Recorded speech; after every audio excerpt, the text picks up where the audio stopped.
करा मस्ती धमाल, खाला दंगा खुशाल, झाली घंटा आता मधली सुट्टी. घोरातून ये समोर दडलेले एक पोर, पाहिजे तयास मधली सुट्टी.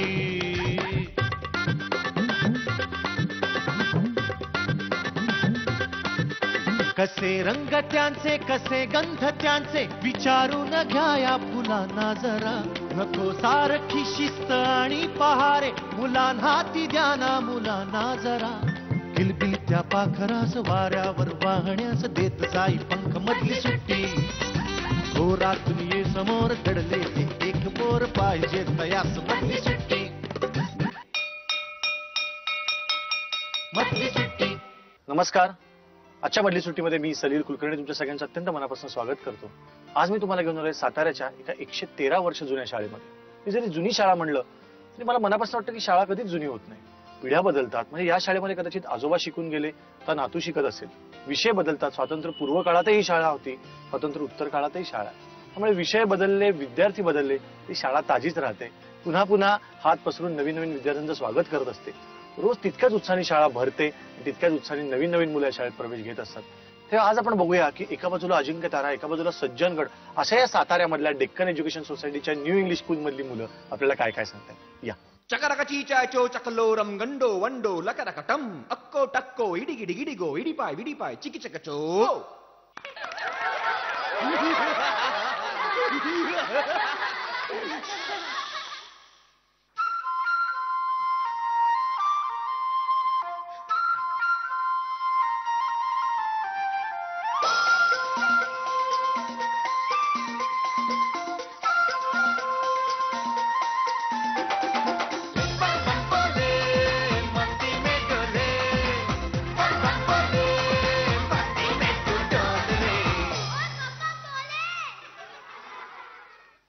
लहान मुलं काय आणि मोठी माणसं काय, खूप वेळेला असं वाटत असतं की काहीतरी ओरडून ओरडून सांगावं, आपलं म्हणणं मांडावं, पण बहुतेक वेळेला ते सांगितलं जातच नाही. जे आपलं म्हणणं सहज सांगून मोकळे होतात त्यांनाच आम्ही रत्न म्हणतो. आणि आता माझ्याबरोबर या शाळेतला एक उमदा पोरगा आहे, त्याचं नाव आहे राहुल लोखंडे. कसा आहेस मित्र तू? छान आहे. छान आहेस ना? हो. कितवीत आहेस बाळा तू? 7वीला. किती ते किती असते शाळा? आमची सकाळी 11:30 ते 4:30. हो. काय वाटतं, वेळ जास्त आहे का कमी पडतो शाळेत वेळ? वेळ मला तर वाटतं खूप जास्त आहे. खूप जास्त आहे. खूप. किती पाहिजे होती शाळा? मला वाटतं की शाळा सकाळी 7:30 ते 9. 7:30 ते 9. हा. बस. हा. आणि मग घरी जायचं? नाही, शिकायचं नाही काही, फक्त धमाल करायची, खेळायचं. मग तू वर्गात तुला जर आवडत नसेल विषय तर दंगा करतोस? थोडा. थोडा कुठला? तो भरपूर थोडा करतो, म्हणजे मित्रांशी बोलत बसतो. एखादा विषय कळला नाही तर पुन्हा कळला नाही की कन्फ्युज होतो माणूस, म्हणून मी मित्राबरोबर बोलत बसतो. कन्फ्युज झालास की बोलत बसतो. आणि काय करतोस पुढे? आणखीन कागदाचे बोळे एकमेकांना मारतो, पण एखाद्याला मुद्दामून ढुकलून देतो आणि त्याच्यावर नाव घेतो, ढकलतो, बेंचवरून खाली पडतो. तास चालू असताना म्हणजे एक मुलगा असा बसलाय आणि एकदम शिकवताना तो पडला खाली, मागच्या वाकावर बसतोस? नाही, मग आमचं रुटीन आहे रोज. अच्छा, बदलतं. हा. आणि काय अजून तुझ्यात खूप काय काय गोष्टी असणार, तुझ्या डोळ्यातच दिसतात. हो. शिकवताना आवाज काढतोस मागणं? खूप काढतो. कसले कसले काढतोस? विचित्र. विचित्र? कोणाला जमत नाही तेवढे असे आवाज काढतो. मग मला दाखव ना, कोणाला जमत नाही तर आम्ही ऐकायलाच पाहिजे आणि आपल्या ऑडियन्सने पण ऐकायला पाहिजे. कसला काढतोस आवाज? एक म्हैसीचा काढतो, दुसरा रोबोटचा काढतो. म्हैस दाखव आणि रोबोट दाखव ना. हा,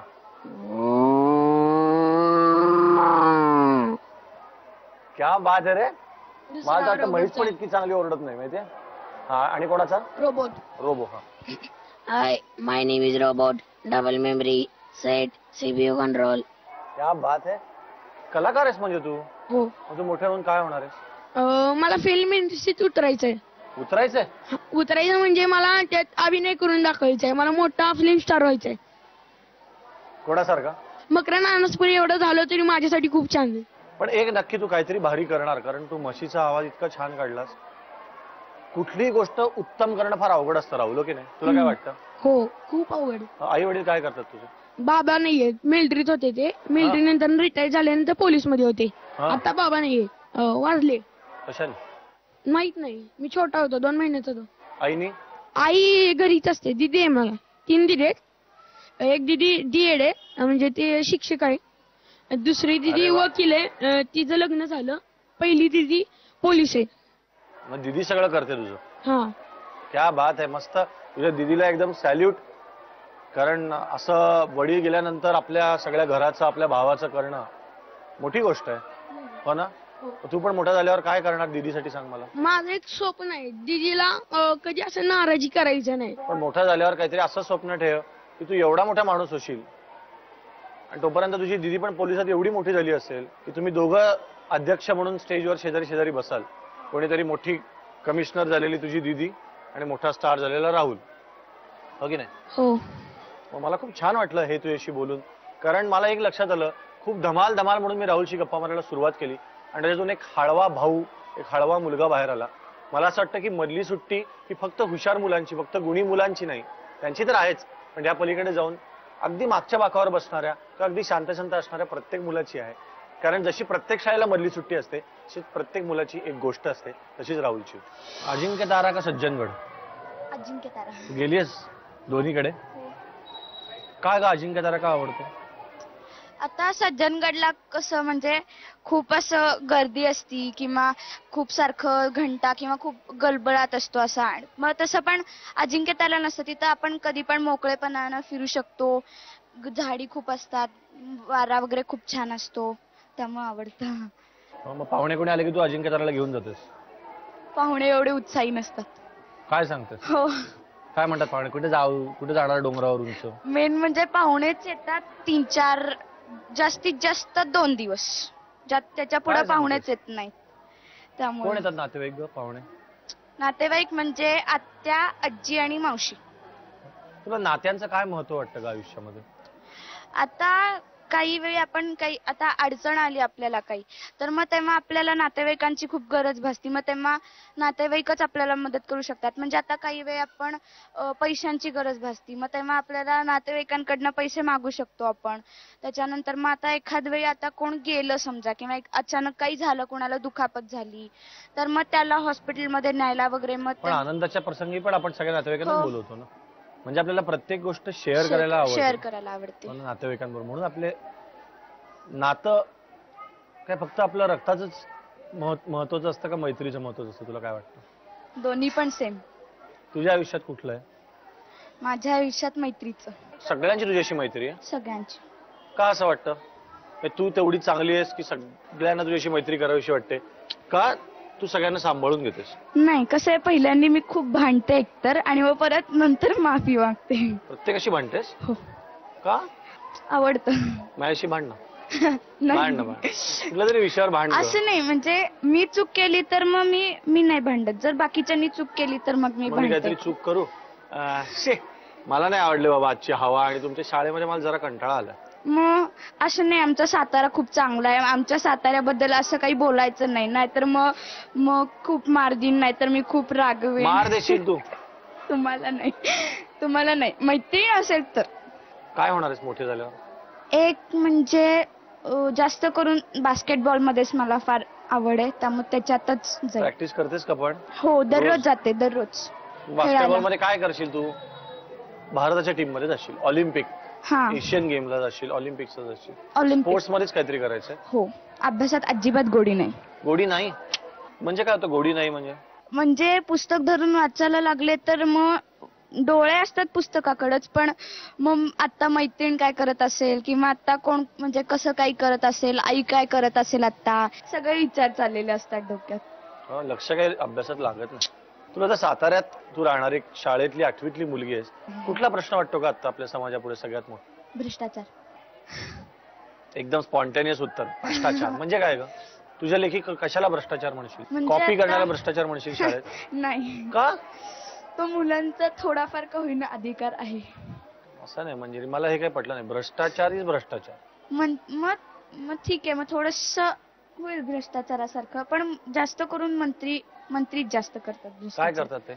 म्हणजे लोकांकडनं पैसे घेतात, उगतच कुणाला पण जेलमध्ये डांबतात, त्याच्यानंतर एकमेकांवर उगतच काहीतरी आरोप करत असतात की ह्यानं तसं केलं, मग ह्यानं तसं केलं, मग एक मंत्री दुसऱ्यांवर आरोप करणार, मग दुसऱ्या तिसऱ्यांवर, अशी चेन सगळी सुरू राहते. मला तर असं वाटतं तू बास्केटबॉल वगैरे बाजूला ठेव, तू जा पॉलिटिक्स मध्ये. म्हणते आई कधी कधी. आई म्हणते ना, बरोबर ओळखलं की नाही मी. काय करशील का तू साताऱ्यासाठी, काय करशील? साताऱ्यासाठी मेन म्हणजे ज्यांनी कोणी पैसे घेतलेत किंवा जे कोण साताऱ्यावर कोण काय दबाव आणत असेल तर मग त्या मंत्र्याला पहिल्यांदा गोळी घालून ठार मारणार. मग हवं तर जेलमध्ये गेले तरी चालेल. अगं इकडे रामदास स्वामींचं एक सज्जनगड एवढा जवळ आहे, मनावर कंट्रोल ठेवा आणि तू इकडे गोळ्या घालायचं म्हणतेस, असं कसं चालेल मंजिरी? म्हणजे शांततेचा मार्ग नाही का तुझ्याकडे? शांतता अवलंबली जात नाही. तू समजा झालीस मंत्री, मग पहिल्यांदा थोडस सांगायचं त्याला, असं केलंस तर मग तुरुंगात डांबीन किंवा मग तुमच्यासारखेच खोटे आरोप करून तुम्हाला जेलमध्ये किंवा न्यायालयात खेचलं जाईल. म्हणजे तू भ्रष्टाचार करणार थोडक्यात तेव्हा? हो, तेव्हा मंत्री करायला लावणार भ्रष्टाचार. असं तू मंजिरी होऊ नकोस. नाही, आता जशी चांगली स्वच्छ आहेस, तशी डोळ्यामध्ये एकदम तुझी छान निरागसता आहे, तशी टिकव. कारण आपलं जग जेवढं असतं ना तेवढं आपण सुंदर करावं. तर आता तू हे जग सुंदर कर, तुझ्या घरातलं, तुझ्या शाळेचं, मग मोठं जग तुझ्याकडनं आपोआप सुंदर केलं जाईल. All the best. Thank you. Rudrang Rakshe. Rudrang म्हणजे काय रे? शंकराचं रूप आहे. शंकराचं रूप? हो. रुद्रांग राक्षे हे नाव तुला पहिल्यांदा पूर्ण नीट कधी सांगता आलं रे? कितवीत? तिसरीत का चौथीत काय त्याच्या म्हणतात, आधी काय सांगायचं? लुदलांग काहीतरी असं बोलायचं. लुदलांग लाक्षे. हा. तुझ्याबद्दल सांगू, तुझं नाक इतकं छान आहे ना, तुला शाळेत नक्की राजाची किंवा महाराजांची भूमिका मिळत असेल, बरोबर? बरेच वेळ मिळाली आहे. करेक्ट. असे गॅदरिंग वगैरे असतात ना, सारखे शिवाजीचे रोल माझ मिळायचे. हो ना, ओळखलं मी, नाकावरच ओळखलं. तर धारदार नाक आहे तुझं. परंतु मला सांग, हे जे तू शाळेमधले इतके गॅदरिंग केलीस आणि काय काय काय काय मजा केलीस की, हा सगळ्यात धमाल आलेली आठवते का रे शाळेत कधी? तिसरीत एकदा आहे ना, आमच्या गावातल्या मुली खूप चिडलेल्या आणि मुलांच्या वर्षच मुली भांडणं लागलेली. हा, इतकी मजा केली ना, इतकी मजा ना. अरे भांडणं लागली का मजा केली? भांडणं लागली, भांडण खूप मजा आली. मुलं versus खुर्च्या मुली. तोडल्या, टेबल तोडलं, मॅडम खूप चिडलेल्या. साहजिक आहे, मग मॅडम काय कौतुक करणार? वा वा, नाही, काय अप्रतिम मला खुर्च्या कोणाला तोडल्या. शिक्षण नाही मिळाले, कारण की सगळ्याच मुलांचा आणि सगळ्याच मुलींचा भाग होता ना. पण तुझा जास्त होता भाग त्याच्यात, खरं सांग आता. कधी असं केलंस का रे तू, की खूप वेळा मनात एखादं स्वप्न येतं आणि ते ना खूप वेळा अडवलंयस, पण एक दिवस ते केलंच, काय होईल ते होईल शाळेत? हा, आमची त्याच्यात आहे ना एक अशी उंच उडी, म्हणजे असं वरून उडी खाली मारायची, असे स्पर्धा होती. मी नेहमी वरती जायचो, पण रामायण म्हणून परत खाली उतरायचो नेहमी. एका दिवशी म्हटलं आज हातपाय उडी तरी चालेल, हा, तरी उडी टाकली मग खाली. तर हातपाय तुटले तरी चालेल? हा, उडी टाकली वरून खाली, पायच मुरगळून पडलेला. पाय तोडला? नाही, मुरगळलेला पूर्ण. मग कशाला उडी मारायची रुद्रांग? मग कधी ना कधी मारचीच होती. हा, क्या बात आहे, कधी ना कधी मारायला लागते उडी, हे तू लक्षात ठेव. हो. आणि सगळ्यात मोठी केलेली मिश्किलपणा काय होता? आम्ही एकदा आहे ना, मॅडमच्या ड्रॉवर मध्ये आहे ना चिचुंद्र्या टाकलेल्या. चिचुंद्र्या टाकल्या? हा. कोणी कोण होता त्याच्यामध्ये तुझ्याबरोबर? मी, विराज आणि बैरागी. तुला एकदा जी रविवारी सुट्टी असते तेवढी पुरते का रे? नाही, रविवारी नाही अभ्यास करायला होती. शी, काय हो, एवढा गुणी मुलगा तुमचा, तुम्ही रविवारी त्याला अभ्यास करायला लावता? मग अजून एक सुट्टी पाहिजे असं वाटतं तुला आठवड्यात? हो. पण तू एकदा सगळ्यांनाच सुट्टी मिळावी म्हणून एक कामगिरी केली होतीस, असं मला तुझ्या एका बाईंनी सांगितलं. हो. काय केलंस तू? आम्ही आहे ना पाचवी तिसऱ्या दिवशी आहे ना, वर्गावर लिहून ठेवलं मोठ्या अक्षरात की आज आपल्या वर्गात सुट्टी आहे. त्यामुळे वर्गात कोणच मुलगा आला नव्हता. म्हणजे आले सगळ्यांनी बघितलं आणि घरी गेले? हा. ते कोणी लिहिलं होतं? मी. काय सांगतोस? हो. मॉनिटर रुद्राक्षांनी ठरवलं की आज माझ्या वर्गाला सुट्टी, त्यांनी लिहिलं आज वर्गाला सुट्टी आहे, सगळे घरी गेले. हो. असं किती वेळा केलंस? नाही, एकदाच केलं, त्यानंतर नाही. मोठं होऊन काय होणार, ऍक्टर? नाही, मग आय एस ऑफिसर. तू समजा एका जिल्ह्याचा कलेक्टर म्हणून आलास, साताऱ्याचाच कलेक्टर म्हणून आलास, आय एस ऑफिसरहून, काय करशील रे पहिला बदल? पहिल्यांदा मी तर आमच्या शाळेची डेव्हलपमेंट करेल. तुमच्या शाळेची फक्त? हा. त्याला काय आधी अर्थ आहे? पहिल्यांदा, हा, नंतर सगळ्या शाळांचं बघेल. पण आधी स्वतःची शाळा. हा. हे मला खूप गोड वाटलं. कलेक्टर झाल्यानंतर पहिल्यांदा याच्या डोक्यात काय आलं की माझी शाळा, मी त्याची डेव्हलपमेंट करेन. याचं कारण आत्ता त्याच्या विश्वामध्ये त्याची शाळा ही किती महत्वाची आहे, या उत्तरावरनं कळलं मला. हा ऍक्टर होईल का आय एस ऑफिसर होईल माहिती नाही, पण हा मोठा झाल्यावर काहीतरी शाळेसाठी करेल, हे उत्तर मला सगळ्यात गोड वाटलं. तर या रुद्रांग राक्षेला मी फार मनापासून नमस्कार करतो. थँक्यू. आणि तुम्हाला आशीर्वाद दे, आणि आमच्या मधली सुट्टीला आशीर्वाद नको. दे. नको? All the best. थँक्यू. साताऱ्याच्या न्यू इंग्लिश स्कूलमधल्या अत्यंत हुशार मुलांशी मी आता गप्पा मारायला इथे बसलोय. त्यांना गोष्ट सांगणार आहे, पण त्याच्या आधी त्यांच्याशी जरा बोलतो की आता इथे 5वी ते 10वी सगळी मुलं इथे दिसत आहेत, तर मॅथ्स मध्ये तुम्ही खूप छान असाल, भाषेत काही जण खूप चांगले असतील, काही लोक आता इतिहासाचं पुस्तक तर पाठ होत आलं असेल 10वीचं, हो की नाही? पण मॅथ्स मध्ये कोण इथे खूप असं की त्याला आवड आहे 10वीत, मला मॅथ्स मध्ये अगदी 150 पैकी 150 मिळवायचे तसं?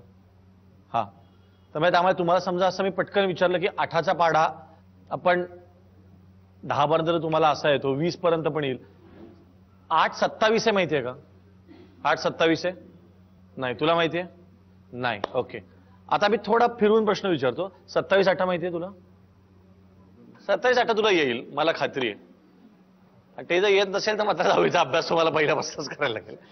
पण 8:27 ने तो घाबरला, कारण त्यांनी 8:27 ही टर्मच ऐकलेली नव्हती. बरोबर आहे ना? बरोबर. म्हणजे एकूण असं आहे की तू आपल्याला थोडी नुसती नजर बदलली तर आपल्याला एकदम आपण गडबडून जातो. भाषेमध्ये कोणाला खूप रस आहे? मराठी भाषेमध्ये. बरं तुम्हाला सांग की आपण आता आरती, आत्ताच गणपती उत्सव झाला, आपण रोज सुखकर्ता दुःखहर्ता किती वेळा म्हणलं असेल? आपल्या घरी, आजीच्या घरी, काकांच्या घरी, शेजारी खूप वेळा म्हणतो आणि अनेक वर्ष तुम्ही आता म्हणताय.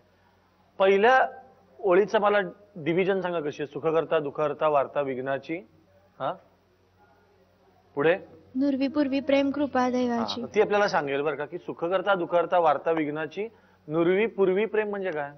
माहितीये कधी आपण विचार केला इतक्या वर्षात? नाही. कोणाला थोडा विचार आता करता येईल की काय डिव्हिजन असेल? अशी डिव्हिजन असेल का? सुखकर्ता दुःखहर्ता वार्ता विघ्नाची एकीकडे आणि मग नुरवी पूर्वी प्रेम अशी असेल? थोडा विचार. तिला काहीतरी सुचतंय. हा, तिला दे माईक. सुखकर्ता दुःखहर्ता वार्ता विघ्नाची नुरवी पूर्वी प्रेम कृपा जयाची. क्या बात है. एक तरी अशी व्यक्ती निघाली जिने असा विचार केला की सुखकर्ता दुःखहर्ता झाला विषय, वार्ता विघ्नाची न उर्वी पूर्वी प्रेम कृपा जयाची. म्हणजे जो वार्ता विघ्नाची उरवत नाही आणि जो प्रेम देतो तो असा तो सुखकर्ता आणि दुःखहर्ता. किती लोक तर सुखकर्ता दुःखकर्ताच म्हणतात. आता हे आता जे घडलं ते लक्षात ठेवा. आणि आता तुम्ही गोष्ट ऐका. एका गावामध्ये एक मोठा आश्रम असतो आणि तिथे एक महायोगी ऋषी राहत असतात. ते प्रत्येकाला काही ना काही अत्यंत उपयुक्त ज्ञान देत असतात. त्यांच्याकडे गेलेला कुठलाच माणूस रिकाम्या हाताने परत येत नाही, काहीतरी ज्ञान घेऊनच येतो, किती का मठ्ठ माणूस असेल. तसे ते ऋषी असतात की प्रत्येकाला आशीर्वाद देऊन काहीतरी ज्ञान देत असतात. आणि त्यांचा काय नेम असतो की सकाळी उठल्यानंतर पहिली व्यक्ती, पहिला प्राणी जो दिसेल ना त्याला काहीतरी ज्ञान द्यायचं.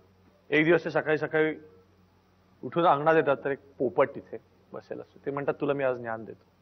लक्षात ठेव, तुझ्या आयुष्यातली अडचण काय आहे? तुझी पारद होते. त्यामुळे तू काय लक्षात ठेवायचं? पारधी येतो, दाणे टाकतो, तू खायला गेलास की जाळं असतं, तू जाळ्यात अडकतोस, तो तुला पकडून नेतो, तुझी शिकार होते, तुझी पारद होते आणि नंतर तुला पिंजऱ्यात ठेवतो. बरोबर आहे? तो म्हणतो काय लक्षात ठेवलं? तो म्हणतो पारधी येतो, दाणे टाकतो, मी दाणे खायला जातो, जाळ्यात अडकतो, तो मला घेऊन जातो, पिंजऱ्यात ठेवतो. परत एकदा म्हणतो ऋषी खुश होतात की आज मी एका पोपटाला शिकवलं. किती मोठी गोष्ट आहे. एक पोपट आज मी सज्ञान केला. काही दिवस जातात. एक दिवस सकाळी उठल्यानंतर आता कोणाला ज्ञान द्यायचं, त्यांच्या घरावर एक पारधी चाललेला असतो. त्याला म्हणतात की ये मी तुला सांगतो. तो तर काय करणार आहेस? तो म्हणतो मी जंगलात जाणार, पारद करणार, पक्षी पकडणार, प्राणी मारणार. तर म्हणजे बघ तू जाऊन काय तुला दिसतं जरा तिथे जाऊन सांग आणि परत ये. तो जातो तर तिथे पोपट सगळ्या बाकीच्या पोपट्यांना सांगत असतो. पारधी येतो, दाणे टाकतो, आपण जातो, जाळ्यात अडकतो, तो आपल्याला घेऊन जाऊन पिंजऱ्यात ठेवतो. सगळे पोपट म्हणतात. पारधी येतो, दाणे टाकतो, सगळं म्हणतात. पारधी परत निराश होतो, म्हणतो मी नाही पकडू शकणार पोपटांना, पण त्यांना सगळ्यांना सगळं माहितीये. तू प्रयत्न केलास का? म्हणतो नाही, प्रयत्न नाही केला, पण मला खात्री आहे ना त्यांना माहितीच आहे ते कसे काय जाळ्यात अडकतील. जाऊन तर ये. ऋषी म्हणतात तू जाऊन तरी ये, प्रयत्न तर करून बघ. पारधी जातो, खूप निराशेने जातो की आपण उगीच परत कष्ट करायचे. तो जातो, दाणे टाकतो, सगळे पोपट येतात, दाणे खायला लागतात. हा जाळं टाकतो, सगळ्यांना पकडतो, घेऊन येतो. पोपट बघितल्यावर ऋषी म्हणतात अरे तुला मी काय सांगितलं होतं? म्हणतो पारधी येतो, दाणे टाकतो, आम्ही खायला जातो, जाळ्यात अडकतो, मग तो आम्हाला घेऊन जातो. हे मी म्हणत होतो तेव्हा. पण मग तो म्हणे पण हे मी म्हणत होतोच. झाली गोष्ट. काय कळली तुम्हाला? त्या पोपटाला जे सांगितलेलं असतं ना त्या ऋषींनी, ते तो त्याचा अर्थ समजून घेत नाही, तो पोपटपंची करतो. म्हणूनच त्याला पोपटपंची असं म्हणतात ना. राईट. आता ह्याचं आणि मगाच्या घटनांचं काही साम्य वाटलं का? तिला दे माईक. की आता आपण पाढे शिकलो, पण त्यांचा योग्य प्रकारे वापर नाही करता आला. तर 8चा पण पाढा येत होता आणि 27चा पण पाढा येत होता, पण त्याचा योग्य प्रकारे वापर करता आला पाहिजे असं. म्हणजे आपण 27, 8 आपल्याला सहज येतं, पण 8, 27 आहे म्हणलं कारण आपण ती पोपटपंची केली असते. आठवते का? तो तक्ता बदलला. मला तर आई म्हणायची तू झोपून अभ्यास करतोय मेडिकलचा, तिकडे तुला पडून वाचायला लागेल तेव्हा आठवेल. कारण आपण तसं रट्टा मारलेला असतो अनेकदा. अजून कोणाला बोलायचं आहे? हा, त्याला दे मागे. आपण जे शिकतो ते कृतीत उतरायला पाहिजे, ते समजून घेऊन त्याच्यावर योग्य प्रकारे क्रिया पाहिजे. जे आपण जे नुसतं शिकतो ते कृतीत काहीच उतरत नाही. म्हणजे तो पोपट बघा म्हणजे तो नुसता बडबडत होता, पण त्याचा काय उपयोग करायचा तेच त्याला कळलं नाही. अभ्यासाच्या बाबतीत होऊ शकते. आणि आता पक्ष्यांची गोष्ट सांगितली, तर तसं आपण कुठल्याही आता भाषणाच्या स्पर्धा असतील तर आपण भाषण कोणी मॅडमनी वगैरे लिहून दिलं की ते आपण नुसतं पाठ करतो, त्याचा अर्थ समजूनच घेत. आमदार खासदारांची भाषणं असतात तर त्यांचं पण पाठ केल्यासारखंच वाटतं जवळजवळ. म्हणजे आता ते दीर्घंभीरून बोलतात, आश्वासनं देतात, पण ते कृतीत उतरवत नाहीत. टाळ्या वाजवा एकदा. माझ्यासोबत पण असं घडलंय. हा, सांगा. एकदा लोकमान्य टिळकांच्या भाषणाची स्पर्धा होती आणि मी नुसताशी पोपटपंचीच केलेली. मी घरी असं नुसता रट्टा मारलेला, मी नुसतं वाचून आलेले मोठमोठ्याने. आणि आले, पहिलं 2 वाक्य म्हणले आणि तिसरं वाक्य आलं ते विसरले आणि पुढची वाक्य आठवली पुन्हा, ती पण आठवण झाली. मग पुन्हा जागेवर जाऊन बसले. पण शाळेत हे करता येतं, हो की नाही? डॉक्टर झाल्यानंतर पोपटपंचीचं केलेली असेल आणि माणूस म्हणला की अहो मला जरा घशात असं होतंय, तर अहो नाही माझी नेमकी 3री ओळ विसरली, कसं औषध सांगणार? विशेषतः 10वीच्या मुलांना हे सांगतो आणि सगळ्याच 10वीच्या मुलांना सांगतो महाराष्ट्रभरच्या, की 10वीमध्ये तुम्ही गाईडची उत्तरं पाठ करून बोर्डातही येऊ शकता, पहिलेही येऊ शकता, पण नंतर जर मेडिकलला गेलात, इंजिनिअरिंगला गेलात, आर्किटेक्चरला गेलात तर तुम्हाला सगळं पुस्तक पाठ होऊ शकत नाही. तुम्हाला लॉजिक वापरायला लागतं आणि कुठेतरी स्मरण वापरायला लागतं, पाठांतर नाही. पोपटपंची करू नका. आपल्याला सगळं बोलत बोलत परत जाळ्यात अडकायचं नाहीये. आपल्याला छान जंगलामध्ये आपलं आकाशात जर उडायचं असेल, कुठल्याही पिंजऱ्यात न अडकता, तर आपल्याला पोपटपंची करायला नको. आपण स्मरण करायला हवं, गोष्ट समजून घ्यायला पाहिजे. आपण आयुष्यभर सगळ्यांकडनं खूप काही घेत असतो, पण भरभरून देण्याचं अलीकडे थोडं कमी झालं असं जाणवतंय. आणि म्हणूनच झी मराठी 2 ऑक्टोबर ते 8 ऑक्टोबर साजरा करतंय जॉय ऑफ गिव्हिंगचा आठवडा, जॉय ऑफ गिव्हिंग वीक. आणि या उपक्रमाखाली मला ज्यांना द्यावंसं वाटतंय ते म्हणजे या शाळेतले शिपाई मामा श्री सुरेश रसाळ, ज्यांना कायम या ड्रेसमध्येच मुलं बघतात, त्यांना मला या ड्रेसमध्ये बघावंसं वाटतंय, म्हणून त्यांना माझ्याकडनं ही एक छोटीशी भेट. आणि मला असं वाटतं की कोणालाही दिल्यामुळे तुमच्याकडच्या गोष्टी वाढतच जातात. खूप काही मोठं द्यायला हवं असं नाही, नुसतं तुमचं हसूही दुसऱ्याला खूप काही देऊ शकतं. तेव्हा हा जो आठवडा आहे झी मराठी साजरा करतोय तो तुम्ही साजरा करा. तुम्ही या आठवड्यात कोणाला तरी खूप काही देऊन बघा, तुम्हाला खूप वेगळा आनंद मिळेल. खूप काही मोठं द्यायला हवं असं नाही, कदाचित तुमचं हसूही दुसऱ्याला खूप काही देऊन जाईल.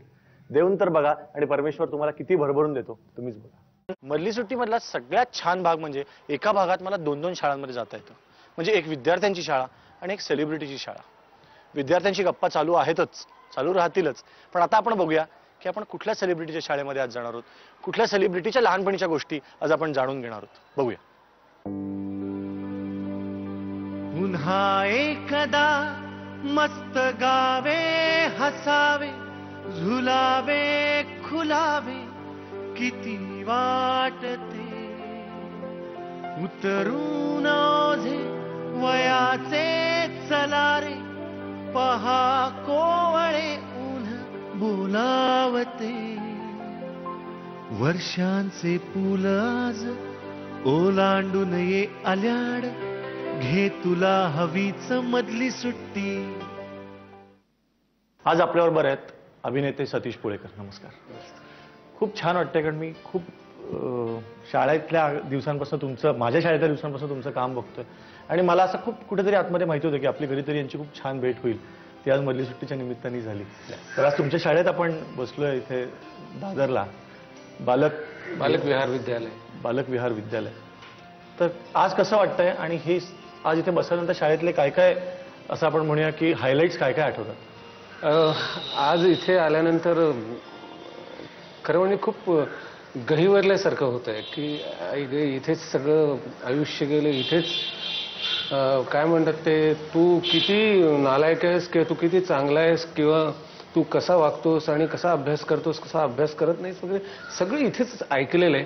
ते इथे आल्यानंतर असं वाटलं की हे खूप लांब गेलो आपण त्याच्यापासून आणि मिस करतो मी खूप ह्या सगळ्या गोष्टी. म्हणजे पूर्वी असं मला असं वाटायचं की शाळा म्हणजे अरे नको यार, कधी एकदा खूप पाऊस पडावा, कधी शाळा बंद व्हावी असं सगळं वाटत होतं. आता असं वाटतं नाही आहे, शाळा खूप ग्रेट आहे आणि त्याच्या भिंती काय, त्याचे बाग काय, फळे काय किंवा माझे सर मॅडम म्हणजे बाई वगैरे काय, प्रिन्सिपल काय, हे इतकं ग्रेट होतं की मला आता त्याचा ते बोलताना सुद्धा खूप त्रास होतो आणि खूप शिकायला मिळालं त्यांच्याकडून. त्यावेळेला राग येत असे, पण आता असं वाटतं नाही किती मूर्ख होतं त्यावेळेला मी. आणि खूप खूप छान वाटतं मला इथे आल्यानंतर, परत थोडंसं शाळेत आल्यासारखं वाटतं. आणि तुम्हाला खरंच खूप भरून आलं आणि इतक्या गोष्टी आठवत आहेत. तर याच्यामध्ये जो फार अविभाज्य भाग येतो शाळा म्हणल्यानंतर शाळेतले मित्र, तर आपण शाळेतल्या सगळ्या सोबतींना बोलूया जे आज मुद्दामून मधली सुट्टीसाठी आणि तुमच्यासाठी इथे आले. हो, आलेले. मला वाटतं आता हे चित्र खूप छान दिसतं की इतकेसे सगळे मित्र आणि खूप छान वाटतं की तुम्ही आपापल्या इतक्या व्यस्त कामामधनं मधली सुट्टीसाठी इथे आलात आणि तुमच्या शाळेतल्या मित्रासाठी आलात, हे जास्त महत्वाचं आहे. पण मला एक कळत नाही की तुमची फक्त मुलांची शाळा होती का? नाही, मुलींची. मुली पण मुलं, मग एकही वर्ग मैत्रीण नाही हे म्हणजे याचं काय? याचं तोच सांगेल. कारण आमच्या बरोबर असलेल्या मुलींपैकी काही मुली ज्यांच्याशी बोलायच्या त्यापैकी एक होते. नाही, त्यावेळेला म्हणजे खरं म्हणजे अजून सुद्धा आता सुद्धा त्या मुली कधी रस्त्यावर भेटल्या किंवा दिसल्या तर त्या कधी बोलत नाहीत आमच्याशी. म्हणजे तेव्हा ते शक्यच नव्हतं. आले बोलत होता. एखाद दुसरं काहीतरी मुलगी कधीतरी काय कसं काय वगैरे एवढंच, याच्या व्यतिरिक्त काही नाही. किंवा बाजूनी जाताना साईड प्लीज एवढंच, बाकी काही नाही. म्हणजे एकमेकांविषयी तो एक जिव्हाळा पण असतो की आपल्या शाळेतली मुलगी, पण तरी बोललं जात नाही. असा एक फार गोड त्याच्यातला तो काळ तसाच होता. मला वाटतं त्याला कल्चर तसं असेल, म्हणजे की बोलला मुला मुलीने जरा जास्त तर काहीतरी उलटे विचार होत असतील. बरोबर. पण एक मला एक लक्षात आलं की तुम्ही त्यावेळेला म्हणताय, पण तुम्ही सगळेच एवढे फिट दिसताय. खरंच म्हणजे सगळे खेळाडूच आहेत. हा कबड्डी खो खो खेळायचे चांगले, यांच्यावर आम्ही पण खो खो खेळून सगळे असे स्पोर्ट्स खेळणारेच आहेत. त्याच्यामुळे कदाचित असेल. मी विजय क्लब नावाच्या क्लब मधनं जवळजवळ 14 वर्ष खो खो खेळलो, नॅशनल खेळलो, ऑल इंडियामध्ये बेस्ट प्लेअर म्हणून मला अवॉर्ड झाले. पण त्यातली एक छोटीशी गोष्ट मला खूप सांगावीशी वाटते की अगदी सुरुवातीला मी क्रिकेट खेळ, त्यावेळेला मी माझ्या वडिलांना सांगितलं की मला क्रिकेट खेळायचं आहे. तरी म्हणाले जाऊन खेळ की तू, काही हरकत नाही. मी म्हटलं नाही, त्याच्यासाठी बूट लागतात, ते फुल पॅन्ट लागते, पॅड बॅग, तेवढं नाही, एवढे आपल्याकडे पैसे नाही आहेत. कारण माझे वडील वॉच रिपेअरिंग करायचे आणि त्यांनी काय 1 आणा 2 आणि 2 पैसे असे मिळायचे घरात, त्याच्यामुळे ते शक्य नव्हतं. मग काय करायचा विचार, कारण खेळणं तर मला खूप गरजेचं वाटत होतं. तर त्यावेळेला श्रीकांत बिडवे हा माझा मित्र, वर्गमित्र, ह्यांनी मला एक अप्रतिम मार्ग दाखवला. ते म्हणजे जो विजय क्लब, त्या विजय क्लबमध्ये हा घेऊन गेला आणि मी त्याचे उपकार आयुष्य कधीही विसरणार नाही. त्याचं कारण विजय क्लबमध्ये गेल्यानंतर माझं आयुष्यच सगळं बदललं. आमच्या विजय क्लबची अशी शिस्त होती, अजूनही आहेच ते, की तुम्ही जो अभ्यास करायचा तो तुम्ही एका डायरीवर लिहून आणायचा आणि खाली सरांची किंवा तुमच्या आई वडिलांची सही लागायची, तरच तुम्हाला खेळायला मिळायचं. हो, डायरी असायची. आणि त्याच्यामुळे आम्हाला कंपल्सरी मला अभ्यास करावा लागला. आणि पण इतके स्पोर्ट्समन एकत्र, म्हणजे तुम्ही खेळायचा, तुम्ही इंटरनॅशनल स्विमर, बटरफ्लाय स्ट्रोक, त्यांनी इंडो सिलोनला त्यांनी मी गोल्ड मेडल घेतलेलं मी तो पाहिलेलं आहे त्याला. क्या बात आहे. म्हणजे आपल्याला नेहमी असा समज असतो की जे पुढे जाऊन अभिनेते होतात ते लहानपणापासून फक्त शाळेमध्ये गॅदरिंगला नाटकात काम करत असतात किंवा असं, पण अगदी तुम्ही स्पोर्ट्समध्ये पण तितकेच ब्राईटर. इथे हा उल्हास खुटाळे म्हणून आहे, अत्यंत आमच्या वर्गातला स्कॉलर मुलगा, शांत आणि स्कॉलर मुलगा. हा सतीश किंवा मोहन किंवा हा राजू मोहिते, ही स्कॉलर, हा जयंत दिवाण, श्रीकांत बिडवे हे स्कॉलर. आम्ही दंगेखोर सगळे हा ग्रुप होता ना, तो दंगेखोरच होता. तो कधी कुठल्याही शिक्षकांना विचारलं तर ते लगेच त्या ओळखायचे की या मुलाने हे अमुक अमुक खोटं काढले असेल. कारण मला असं नेहमी वाटतं की आपल्याला स्क्रीनवरनं किंवा स्टेजवरनं एखाद्या व्यक्तिमत्वाविषयी आपण मतं करून घेतो. तसं आम्ही जेव्हा सतीजींना कायम स्क्रीनवर बघितलं किंवा ते असं की नाही हे म्हणजे खूप शांत. हा हे खरं म्हणजे मस्करी करण्यात धतिंग करण्यात गुरु आमचे हे. पण एक मला मधली सुट्टीतला नेहमी एक खूप आवडता भाग आहे माझा. आमच्या मधली सुट्टीमध्ये जादूची कांडी म्हणून एक सेगमेंट आहे. तर आत्ता जादूची कांडी तुम्हाला जर मिळाली तर शाळेतला एक दिवस तुम्हाला परत मिळेल जसा तसा, तर कुठला दिवस मागाल? ऍक्च्युली शाळेतला एक दिवस जर मला पाहिजे असेल तर तो मी आयुष्यात पहिल्यांदा जेव्हा मी स्टेजवर उभा राहिलो ना, जेव्हा कणेकर बाई म्हणून आम्हाला बाई होत्या इयत्ता 4थीत, आणि त्यांनी मला पहिल्यांदा स्टेजवर उभं केलं 4थीत. ते सुद्धा भाजीचं संमेलन नावाची एकांकिका होती. आणि माझी इच्छा होती पण मला काही घेतलं नाही. पण नंतर तो एक मुलगा आजारी पडला आणि तो रोल मला करायला मिळाला. आणि तो रोल होता, पूर्वी मी जरा जाडा होतो तेव्हा मला क्लबमध्ये सगळे डबा वगैरे म्हणायचे, तर बटाट्याचा रोल मला करायला मिळाला. आणि तो 4थीतला डायलॉग मला अजूनही आठवतो की आली एकादशी बटाट्याची भाजी दुप्पट खाशी. ते बोलताना घाम फुटला होता मला, पण ते केलं. तर मला असं वाटतं जर मला एक दिवस जर मिळाला तर मला तो दिवस मला आवडेल. तुम्हाला शाळेतले काही परफॉर्मन्सेस आठवतात की गॅदरिंगमध्ये काम केलेलं, किंवा असं कुठे आपण एक अंदाज बांधतो शाळेतल्या एकूण वागण्यावरनं कामगिरीवरनं की ही व्यक्ती पुढे काय होईल? तुमचा काय अंदाज होता की काय पुढे जाऊन काय घडेल? मला ह्याची चित्रकला फार म्हणजे हा चित्रकला अतिशय छान होती. पण आता चित्रकला आणि हे सगळंही अजून चालू आहे. नाही, आता चित्रकला वगैरे मला जर कधी वाटलं की एखादं पोर्ट्रेट करावं वगैरे तर मी पोर्ट्रेट करतो. म्हणजे मी जे तिथून मी डिप्लोमा घेतला जे स्कूल ऑफ आर्ट्स, आणि नंतर ऍड एजन्सीमध्ये मी आर्ट डायरेक्टर वगैरे सुद्धा होतो. पण नंतर मग काय म्हणतात त्याला की ती अभिनय करण्याची इच्छा काय कमी होईना, आणि मग सगळं नोकरी बिकरी सगळं बंद केलं. आता फक्त जर ब्रश म्हणजे फक्त दाढी करायला आणि दाढ घासायला एवढंच सगळं. असं कधी आठवतं की शाळेच्या काळामध्ये कोणीतरी आपल्यासाठी काहीतरी खूप सहजपणे केलेलं असतं आणि आपण त्या वयातली आपली मॅच्युरिटी किंवा एकूण जाण बघता आपण थँक्यू वगैरे नाही म्हणतो की ठीक आहे असं सोडून देतो, आणि कुठेतरी खूप नंतर लक्षात येतं की अरे त्या व्यक्तीचं एक वाक्य किंवा हा एक प्रसंग आपल्याला खूप काही देऊन गेलाय. तर आज मला असं वाटतं की मधली सुट्टीची हा क्षण आहे की तुम्ही त्या व्यक्तीला थँक्यू म्हणू शकता, कोणीही असू शकते व्यक्ती. नाही, मी त्याच्यात सर्वात महत्वाची गोष्ट म्हणजे एक तर हे माझे मित्र त्यावेळेला सुद्धा होते, आता सुद्धा आहेत, पुढे सुद्धा असतीलच, वादच नाही. त्यांनी मला अभ्यासाच्या संदर्भात इतकी मदत केलेली आहे, म्हणजे यांच्या वहीतलं पाहून मी त्याच्यापेक्षा जास्ती मार्क्स मिळवलेले. त्यावेळेला मी या सगळ्या गोष्टींसाठी यांना कधीही थँक्यू म्हटलं नाही. तर मला असं वाटतं की मी आता थँक्यू म्हणतो की थँक्यू व्हेरी मच, तुम्ही घडवलंय मला. एक महत्वाचा किस्सा आहे आणि अप्रतिम आहे. वर्गात भूगोलाचा तास चालू होता, मी आणि टाकाय शेवटच्या भागात आपलं गडबड करत होतं, काहीतरी मजा, बाई चिडल्या. तोपर्यंत बाई अमेझॉन नदीचं खोरं शिकवत होत्या, आमचं काही लक्ष नव्हतं. नंतर बाईंनी ऑस्ट्रेलिया शिकवायला सुरुवात केली आणि आमची गडबड बघितल्यानंतर टाकायला उभा केला. बरा टाकाय उभा राहिला, काय चाललं होतं? तुला काही नाही, तुला नाही, वर्गात काय चाललं होतं? तर प्रॉम्प्टिंग ऑस्ट्रेलिया. तर एक जनरल काय असतं की भात कुठे जास्त होतो किंवा गहू कुठे जास्त होतात हे कसं काय, तिकडे काळी कसदार जमीन, इतका पाऊस पडतो, हे जे एक कॉमन सगळं जे ठरलेलं असतं तसं ते डोक्यात त्याच्या पक्क होतं. आणि बाईने विचारलं मग ऑस्ट्रेलियामध्ये जास्त काय होतं, कसलं हे होतं? तर लोकर असं तो लोकर का होते, तर तुम्ही मध्ये कोणी प्रॉम्प्टिंग करायचं नाही असं आम्हाला दम दिला. मग त्यांनी त्याच्या डोक्याने सांगितलं ऑस्ट्रेलियामध्ये लोकरीच्या झाडांना लागणारं हवामान आहे.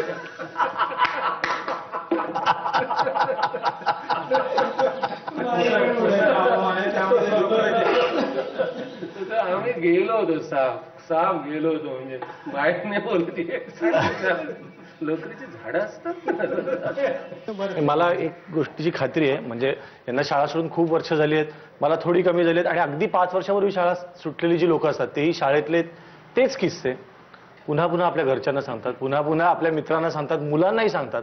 कदाचित मुलं किंवा घरचे कंटाळत असतील, पण आपल्याला आपल्या शाळेतले किस्से सांगून कधीच कंटाळ येत नाही, कारण ते इतके गोड असतात आणि आपण शेवटच्या श्वासापर्यंत ते किस्से तितकेच ताजेपणाने घेऊन जगत असतो.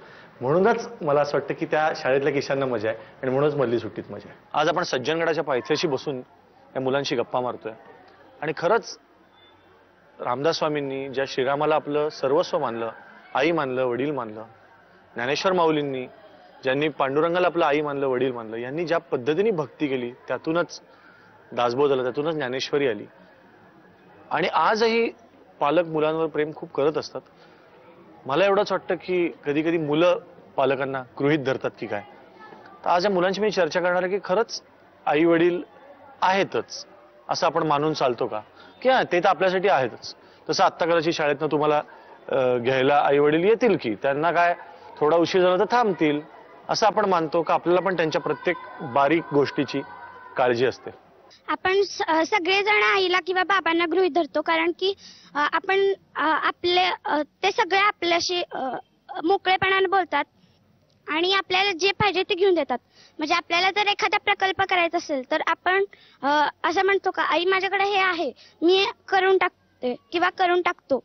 आपण असं म्हणत नाही आई तू नाव लिही, मी आतलं सगळं लिहिते, मी आतला मजकूर वगैरे सगळं लिहिते, तू माझं किंवा आपण तू करशील का असं पण नाही विचारत ना, आई हे जरा कर ग. हा असंच म्हणतो, त्यामुळं ती करतेच असं आपल्याला वाटतं. आता याच्यावर मला मी आज मुद्दाम इथे सावित्राम माने बाईंना माझ्याबरोबर का बसवलंय, कारण त्या मुलांशी खूप बोलतात वेगवेगळ्या विषयांवर, आणि अशी काही मुलं आहेत की ज्यांना पालकांपैकी एक कोणीतरी नाहीये दुर्दैवाने.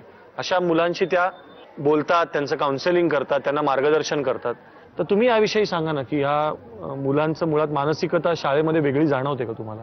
मी पाहिलेलं आहे की माझ्या वर्गामध्ये एक मुलगा आई नाही आहे त्याला, आणि त्याचे वडील येऊन मला ज्यावेळेला सांगितले की माझ्या मुलाला असा असा प्रॉब्लेम आहे मॅडम, आणि तो खूप हळवा झालेला आहे, आणि ह्या मुलाचं वैशिष्ट्य असं सांगते की या मुलाला आई नसल्यामुळं तो अगदी प्रार्थनेच्या वेळेला माझ्याजवळच उभा असतो.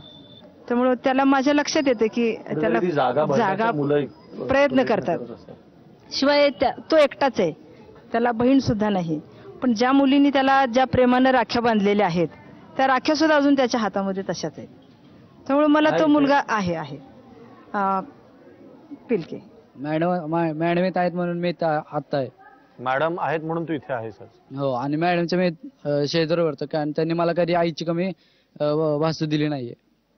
फार मोठी गोष्ट आहे मला वाटतं बाई, हे एवढं मोठं सर्टिफिकेट की आईची उणीव तुम्ही जाणू दिली नाहीत त्याला, तर तुमचं खूप पुण्याचं काम आहे असं मला फार मनापासून वाटतं. अजून कोणाला या विषयावर बोलायचं की त्या दादाला वडील नाही, मला आपलं त्या दादाला आई नाही, मला वडील नाही, तर अशा काही गोष्टी आहेत की ज्या मला मिळत नाही काही काही वेळेला, तर त्या गोष्टी मला या मॅडमाने दिल्या. कसे रंग त्यांचे, कसे गंध त्यांचे, विचारून घ्या या फुलांना जरा,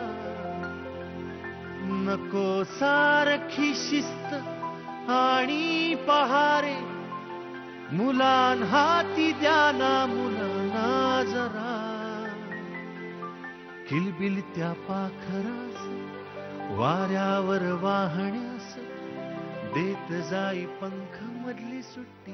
आता त्या दिवशी ते कोल्हापूरचे संस्था एक ते म्हणले, तेव्हा या शाळेत वर्गातून फिरले, ते म्हणले की ज्यांना वडील नाही, वडील किंवा आई नाही त्यांचं नाव घेतलं, माझं पण नाव त्यात घेतलं. मला खूप कल्पना आहे, कारण मी याविषयी कधी कुठे बोललेलो नाही, पण शाळेमध्ये असताना जेव्हा वडील काय करतात हे सांगायची वेळ येते, तेव्हा ज्या मुलांना वडील नसतात त्यांना काय कॉम्प्लेक्स येतो, काय अस्वस्थता येते, हे मी खूप स्वतः अनुभवलेलं आहे शाळेमध्ये. त्यामुळे मी समजू शकतो की या मुलाच्या डोळ्यात पाणी का आलंय, आणि मी मुद्दाम जागेवरून उठून त्याला जवळ घेतलं नाही, कारण या वेळेला मी त्याला त्याचंच खंबीर होऊन दिलं, कारण हाच खंबीरपणा पुढे उपयोगाला येतो. कळलं बाळा? बोल. आणि त्या मॅडम जाधव मॅडम त्या आता इथे होत्या, त्यांनी पण मला खूप म्हणजे मार्गदर्शन केले. मग आता तू कशाला रडतोस? स्वतः हसून दाखव बरं मला. नाही सांग खरं खरं. मग आता तुला एकदम ओके वाटतंय की नाही? वाटतंय की नाही? मग काय रडायचं आता? आता तुला उलट तू हे लक्षात ठेवायला पाहिजेस की आपल्या आईने आपल्यासाठी केलं आणि आपल्या शाळेने आपल्यासाठी केलं, बाईंनी केलं, तर मोठं झाल्यावर सगळ्यांना तू पहिल्या पगारातून साडी घेऊन दिली पाहिजे. बाईंना देणार की नाही? हो. कुठली साडी देणार? पैठणी. पैठणी देणार कला. मग असं लढायला पाहिजे की नाही? का रडायला पाहिजे? काय वाटतं तुला? लढायला पाहिजे. लढायला पाहिजे बस. ज्यांना आई वडील पैकी कोण नसतं ना त्यांना म्हणजे खरं त्यांची जाणीव राहती. लहानपणापासून म्हणजे माझे वडील सोडून गेलेत, मला आईनं सांभाळलं, खूप कष्ट करून सांभाळलं. तिनं माझ्यासाठी इतक्या खस्ता खाल्ल्यात तुम्ही माझं माझ्या मनाला पण माहित नाही. तिने इतके कष्ट केलेत माझ्यासाठी, मी ते कधी ऋण चुकू शकणार नाही. मी तर म्हणतो आई वडील दोघं असले तरी आपण ऋण फेडू शकत नाही, तर एकट्या आईने केल्यावर तर ते त्याचा सवालच येत नाही पुढचे 7 जन्म. बरोबर आहे की नाही? हो खरं. नक्की नक्की. पण आता मी एक शेवटचा प्रश्न फक्त बाईंना तुम्हाला विचारतो की तुम्ही या मुलांना या निमित्ताने आपल्या टीव्हीवरच्या पण सगळ्या मुलांना तुम्ही सांगा एक काहीतरी मंत्र लढायचा की जे तुम्ही या मुलांना सांगता की बाबा हे तुझ्याकडे नाहीये पण तू काय पद्धतीने आयुष्याकडे बघ. तुम्ही काय सांगता मुलांना? मी एवढंच सांगू शकते की तुमच्याकडे जे काही अशी भावनिक मानसिक जी काही शक्ती आहे आणि जे तुमच्याकडे कुठलेही म्हणजे कुठल्याही विद्यार्थ्याला म्हणजे प्रत्येक एखादा अगदी हट्टी मुलगा असेल किंवा हुशार असेल, खेळाडू असेल, तर तुमच्याकडे जे काही गट्स आहेत त्या याच्याप्रमाणे तुम्ही पुढे चला. मला या सगळ्या चर्चेतून एक लक्षात आलं की ज्यांना खरंच एकच कोणीतरी पालक आहे ते ती पोकळी भरून काढायचा खूप आटोकाट प्रयत्न करतात. दरवेळी जमतच असं नाही पण त्यांचा प्रयत्न, ती धडपड चालू असते. मात्र ज्यांना दोघंही असतात आई आणि वडील ते मात्र बरेचदा त्यांना गृहीत धरतात. कधी कधी तर मला असं वाटतं की एकटी व्यक्ती असूनही गृहीत धरलं जातं. म्हणजे मी अगदी स्वतः आज कबूल करतो की अगदी लहानपणी माझी आई सायकलवर मला गाण्याच्या क्लासला, पेटीच्या क्लासला घेऊन जायची. आज मात्र मी जेव्हा माझी गाडी, माझा ड्रायव्हर घेऊन निघतो त्यावेळी मला विचारते की तू मला जरा प्लीज वाटेत सोडशील का. म्हणजे आज आई मला सोड असं म्हणत नाही, सोडशील का विचारते. मी मात्र आजही गृहीत धरून चालतो की आई मला हे आत्ता खायला हवंय. तर मला असं वाटतं की आई वडील देतच राहतात आणि आपण घेतच राहतो. कुठल्या तरी क्षणाला आपण ते गृहीत धरणं थांबवलं पाहिजे आणि आपणही द्यायला सुरुवात करायला पाहिजे त्यांना गृहीत न धरता. खरंच आपण किती भाग्यवान आहोत की आपल्याला एवढं सारं वैभव लाभलंय. इतक्या नद्या, इतके गड किल्ले. आपल्या प्रत्येक शहराला आपापला एक इतिहास आहे. आज मी सातारा शहरात आहे. अनेक ऐतिहासिक संदर्भ असलेलं हे शहर. तुम्हाला याच्यापैकी काय काय संदर्भ माहिती आहेत? तर माहिती पाहिजेत ना आपली शहरं, त्याची वैशिष्ट्य. मग आम्हाला लिहून पाठवा सातारा शहराची काय काय ऐतिहासिक वैशिष्ट्य आहेत, ते काय काय घडलंय, काय काय घडून गेलंय. तोच या वेळेचा होमवर्क. पाठवा आमच्या या पत्त्यावर. मधली सुट्टी 135 continental building, doctor Annie Besant road, Worli, Mumbai 400018. मधली सुट्टी @ZNetwork.com, झी मराठी @ZNetwork.com. लवकरच होणाऱ्या झी मराठी अवॉर्ड मध्ये आपल्या सगळ्यांच्या मधल्या सुट्टीला आणि मला जे नामांकन मिळालंय यासाठी फार मनापासून धन्यवाद. मुळात तुम्हाला खूप भरभरून मतं द्या असं सांगायला लागणारच नाही, कारण हा कार्यक्रम माझ्यापेक्षाही तुमचा आहे, तुमच्या शाळेतल्या आठवणींचा आहे, आपल्या सगळ्यांच्या मुलांचा आहे. 13 ऑक्टोबरपर्यंत भरभरून मतं द्या तुमच्या मधली सुट्टीला, तुमच्या शाळेतल्या आठवणींना. जेजुरी समपुण्यक्षेत्रया नाही धरणीवरी, अन तिथे नांदतो सदानंद हर उंच डोंगरी गडावरी. येळकोट येळकोट.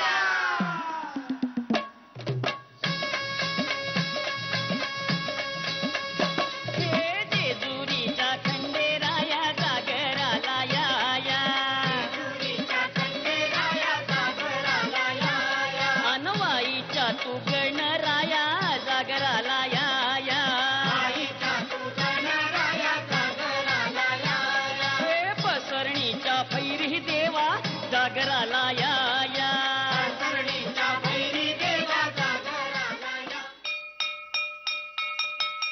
मधली सुट्टी